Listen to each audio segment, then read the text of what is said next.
ସ୍ୱପ୍ନ ଦେଖ ସ୍ୱପ୍ନ ଦେଖିବା ମନା ନୁହେଁ, କିନ୍ତୁ ରାତିରେ ଶୋଇଲା ପରେ ନୁହେଁ। ଏମିତି ଏକ ସ୍ୱପ୍ନ ଦେଖ ଯାହା ତୁମକୁ ଶୁଆଇ ଦେବନି। ସାଙ୍ଗମାନେ, ଲୋକମାନେ ଦୁଇ ପ୍ରକାର ସ୍ୱପ୍ନ ଦେଖନ୍ତି। ଅଧା ଲୋକ ଅଛନ୍ତି ସ୍ୱପ୍ନ ଦେଖନ୍ତି, ଆଉ ଅଧା ଲୋକ ଅଛନ୍ତି ବଡ଼ ହେବା ପାଇଁ ଆଉ କିଛି କରି ଦେଖାଇବା ପାଇଁ ସ୍ୱପ୍ନ ଦେଖନ୍ତି। ବଡ଼ ସ୍ୱପ୍ନ ଦେଖି ଅଧା ଶୋଇଯାଆନ୍ତି, ଆଉ ଅଧା ଲୋକ ଅଛନ୍ତି ବଡ଼ ସ୍ୱପ୍ନ ପୂରଣ କରିବା ପାଇଁ ରାତି ଦିନ ଏକ କରି କର୍ମ କରିଚାଲନ୍ତି। ଏମାନଙ୍କ ମଧ୍ୟରେ ବହୁତ ଡିଫରେଣ୍ଟ ଅଛି। ଅଧା ଲୋକ ଅଛନ୍ତି ଏହା ମୋତେ ଦରକାର ହିଁ ଦରକାର, ଯଦି ନ ମିଳିଲା ତାହେଲେ କିଛି ପ୍ରୋବ୍ଲେମ୍ ନାହିଁ। ଆଉ ଅଧା ଲୋକ ଅଛନ୍ତି ମୋତେ ଦରକାର ମାନେ ଦରକାର, ଯେମିତି ହେଲେ ବି ଦରକାର, ଯେଉଁ ଉପାୟରେ ହେଲେ ବି ମୁଁ ହାସଲ କରିବା ଦରକାର। ଏମାନଙ୍କ ଭିତରେ ବହୁତ ଡିଫରେଣ୍ଟ ଅଛି। ଆଜି ଦିନରେ ତୁମେ ଯଦି ଦେଖିଥିବା ସ୍ୱପ୍ନ ପାଇଁ କିଛି କରୁନ, ତାହେଲେ ସେଟା ତୁମର ସ୍ୱପ୍ନ ନୁହେଁ, ତାହା ତୁମର ଭାଗ୍ୟ ଉପରେ ଛାଡ଼ି ଦେଇଥିବ।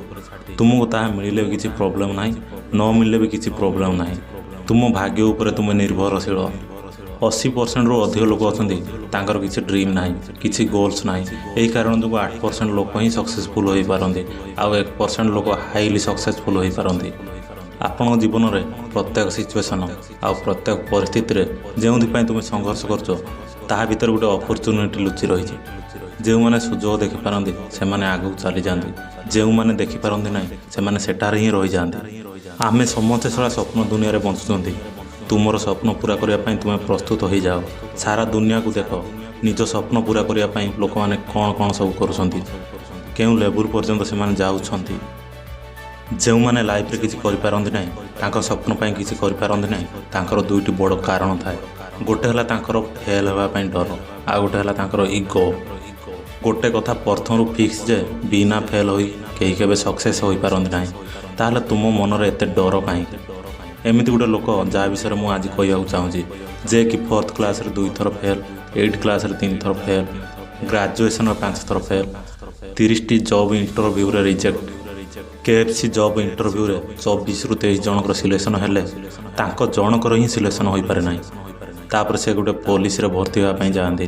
ସେଠାରେ 5 ଜଣରୁ 4 ଜଣଙ୍କୁ ସିଲେକ୍ସନ୍ କରିଦିଆଯାଏ, ହେଲେ ତାଙ୍କର ସିଲେକ୍ସନ୍ କରାଯାଇନଥାଏ।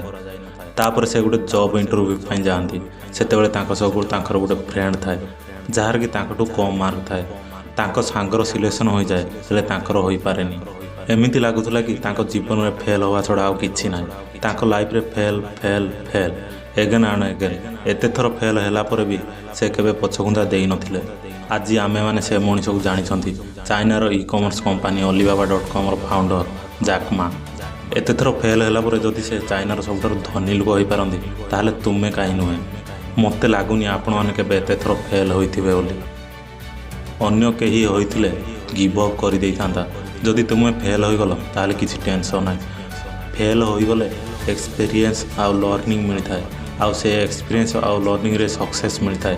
ଆଉ ଗୋଟେ କାରଣ ହେଉଛି ନିଜର ଇଗୋ। ଗୋଟେ ରିସର୍ଚ୍ଚରୁ ଜଣାପଡ଼ିଛି ଯେ ଅଧାରୁ ଅଧିକ ଲୋକ ନିଜ ଇଗୋ ପାଇଁ ହିଁ ସକ୍ସେସ୍ ହୋଇପାରନ୍ତି ନାହିଁ।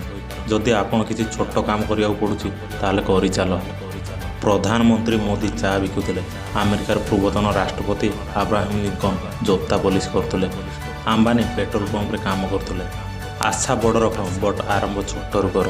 ମନେ ରଖିଥ, ଆରମ୍ଭ କରିବା ପାଇଁ ବହୁତ ଛୋଟ ଛୋଟ କାମ ହିଁ କରିବାକୁ ପଡ଼ିଥାଏ। ଆରମ୍ଭରୁ କେହି ସପୋର୍ଟ କରିବେନି। ଆରମ୍ଭ ବହୁତ କଷ୍ଟଦାୟକ, ଆଉ ଏକା ଲଢ଼ିବାକୁ ପଡ଼ିଥାଏ। ଆଉ ଏହି କଠିନ ଲଢ଼େଇକୁ ଜିତି କରି ହିଁ ଜଣେ ମହାନ ମଣିଷ ହୋଇଯାଇଥାଏ। ଭାଗବତ ଗୀତାରେ ଲେଖା ଅଛି, କ୍ରୋଧ ଆଉ ଆଳସ୍ୟ ଏହା ମଣିଷର ପରମ ଶତ୍ରୁ ଅଟେ। ଏସବୁ ତ୍ୟାଗ କର। ଯେତେବେଳେ ନିଜ କ୍ୟାରିୟର କଥା ଆସେ, ତାହେଲେ ଏଠାରେ ଇଗୋ ହିଁ ତୁମର ପରମ ଶତ୍ରୁ ଅଟେ। ଆପଣଙ୍କ ଇଗୋରୁ ଇକୁ ହଟାଅ, ଆଉ ଗୋକୁ ନିଜର କର। ତୁମ ରେସ୍ ଆରମ୍ଭ କର, କର୍ମ କରିଚାଲ, ଯେପର୍ଯ୍ୟନ୍ତ ତୁମେ ତୁମର ଲକ୍ଷ୍ୟସ୍ଥଳରେ ନ ପହଞ୍ଚିଛ।